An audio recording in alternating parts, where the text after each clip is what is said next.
Après avoir emménagé dans la maison de sa grand-mère, Alex a décidé de l'envoyer dans une maison de retraite malgré ses promesses précédentes. Lorsqu'elle est morte de vieillesse, il n'a reçu qu'une enveloppe contenant quelques billets de dollars et un court message qui le hantera à jamais. Amber a fermé le livre qu'elle lisait en soupirant et en enlevant ses lunettes de lecture. Son infirmière préférée, Anna, a annoncé que son petit-fils était venu lui rendre visite, et elle savait pourquoi il était là, l'argent. Si est tout ce dont Alex s'est toujours soucié, et croyez-le ou non, sa femme, Catherine, était encore pire. Elle a fait la pire erreur de sa vie en leur faisant confiance, mais c'était trop tard maintenant. 2 ans plus tôt, Alex a convaincu Amber de les laisser emménager chez elle avec Catherine. Il a dit à sa grand-mère qu'elle était trop vieille pour vivre seule, et que c'était mieux pour tout le monde s'ils vivaient ensemble. Amber n'était pas d'accord pendant longtemps mais a fini par accepter, ignorant les plans d'Alex. Quelques semaines après avoir emménagé dans la maison d'Amber, Alex a fait le grand saut. Il a insisté auprès d'Amber pour qu'elle lui vende sa maison en lui proposant un prix juteux. C'était une autre erreur de sa part. Elle a accepté et n'a jamais vu un centime de cette transaction, même si sa maison valait beaucoup d'argent. Alex lui a dit qu'il allait bientôt la payer et Amber n'a pas protesté car tout semblait parfaitement bien se passer au début. Mais ensuite, sa femme a commencé à se plaindre de vivre avec elle. 6 mois après l'emménagement d'Alex et Catherine, il a succombé à la pression de sa femme et a décidé d'envoyer la vieille dame dans une maison de retraite. Il a eu l'air honteux pendant leur conversation, marmonnant et se passant les mains dans les cheveux. Cependant, Amber savait déjà que tout était faux. Malheureusement, elle ne pouvait pas se battre contre eux, car Alex lui avait essentiellement volé son argent. Elle a donc emménagé dans une maison de retraite. Elle était heureuse la plupart du temps, sauf quand elle se rappelait ce que son petit-fils avait fait. Il était la seule famille qui lui restait. Amber vivait dans l'établissement depuis 1 an et demi lorsque son petit-fils est venu lui rendre visite. Elle sort de ses pensées lorsqu'elle le voit entrer dans la salle commune de la maison de retraite. Anna était également dans la pièce et s'occupait d'un vieil homme qui vivait là aussi. Grand-mère. Je suis là. Alex s'est réjoui, en étendant ses mains sur les côtés comme pour la serrer dans ses bras. Elle lui a fait un sourire non sincère et ne s'est pas levée ou ne l'a pas embrassé en retour. Finalement, elle se concentre sur Alex et décide de prendre la parole. Alex, mon chéri. Tu ne m'as pas rendu visite depuis que j'ai emménagé. Qu'est-ce ce qui t'amène ici? Oh, grand-mère. Allez. J'ai été très occupé ces derniers temps. Le travail est fou. Mais je passais par là et j'ai décidé de passer. Catherine te dit bonjour aussi, répond Alex en parlant. Il s'est assis sur le canapé à côté d'Amber, en tendant une de ses jambes, et a commencé à parler de n'importe quoi. Amber a fait un de temps en temps, faisant semblant d'écouter. Mais Alex est allé droit au but très rapidement. Enfin. Grand-mère, j'ai appris que tu avais joué au fameux jeu de loterie de la maison de retraite. As-tu gagné un prix? Demande Alex avec insouciance, en croisant les jambes et en posant un bras sur le dossier du canapé. Amber a vu à travers sa façade blasée, cependant. Oui, j'ai joué à ce jeu quelques fois. Anna m'a aidé à le faire, mais je n'ai pas gagné. Après tout, je ne suis pas aussi chanceuse que tu le penses, a répondu Amber avec un sourire, faisant de son mieux pour cacher la vérité à son petit-fils gourmand. Oh, grand-mère. Ne sois pas triste. S'exclame Alex, en simulant l'inquiétude. Il a touché l'épaule d'Amber pour renforcer son acte. Je suis sûr que tu vas bientôt toucher le jackpot. Ce garçon sait déjà que j'ai gagné un prix en argent, a pensé Amber avec sarcasme et a secoué la tête. Après tout ce qui s'était passé dans le passé, Amber n'allait pas parler d'argent devant son petit-fils. Elle était consciente de ses intentions. On va voir, petit-fils, dit Amber. J'organiserai une belle fête pour toi si tu gagnes à la loterie, mamie, s'exclame Alex en souriant d'une oreille à l'autre tout en regardant Amber.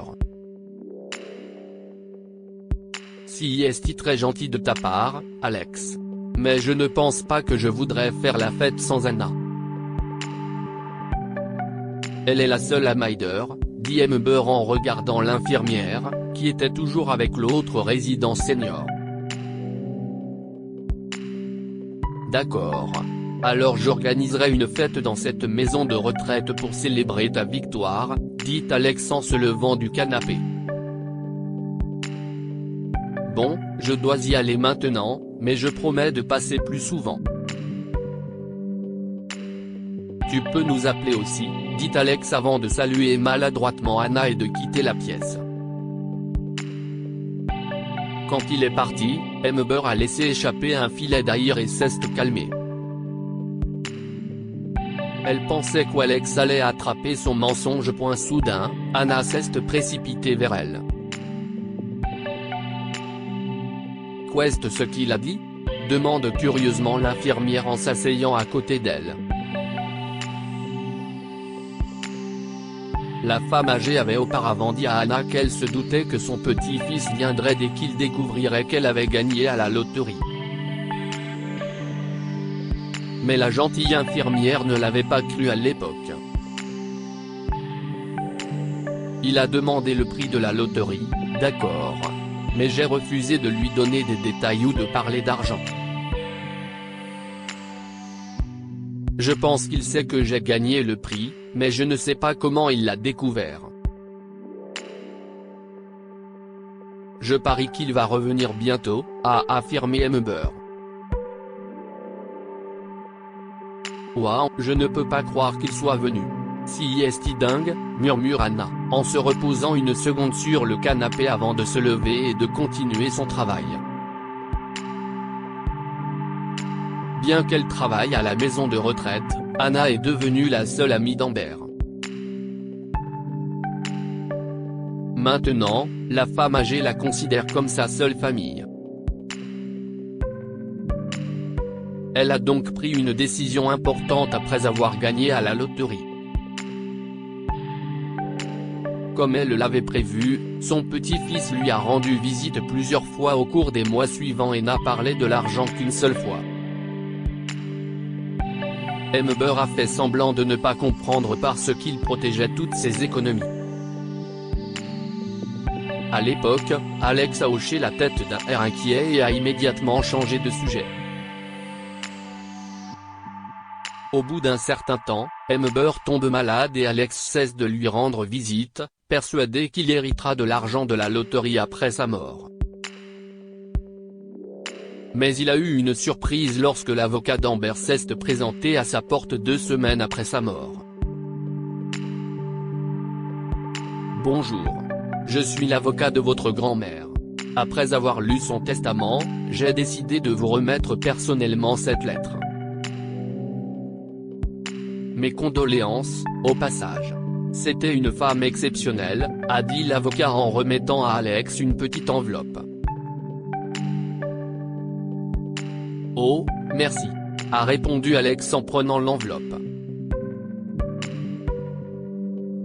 Voulez-vous entrer pour prendre une tasse de café ? Non, merci. Je dois rendre visite à un autre client dans quelques minutes, a répondu l'avocat d'Amber et s'est dirigé vers sa voiture. Alex lui a souri et a fermé la porte. Sa femme s'est approchée, demandant qui avait frappé.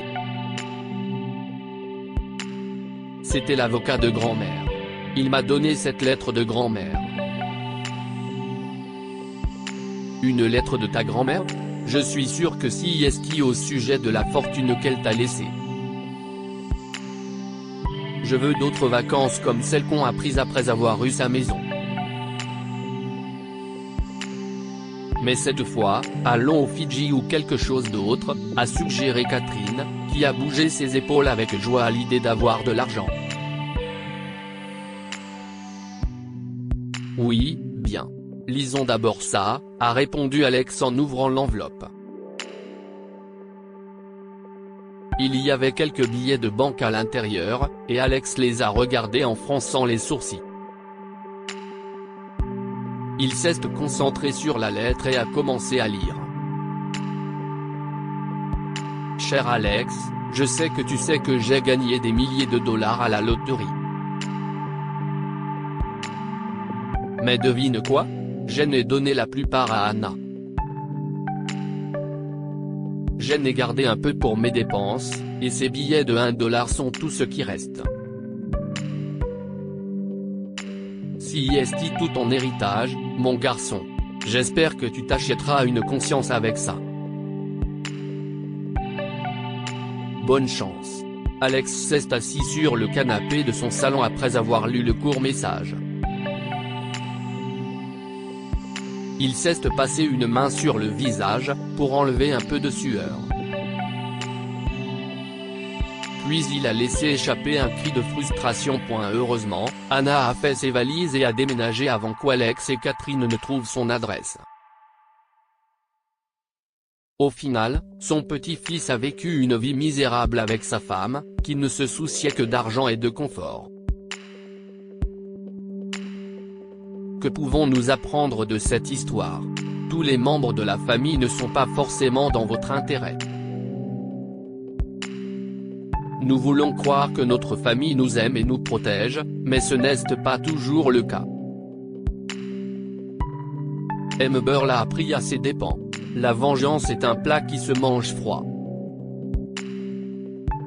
Amber a eu sa revanche, même si elle n'était pas en vie pour l'avoir. Partagez cette histoire avec vos amis. Elle pourrait illuminer leur journée et les inspirer.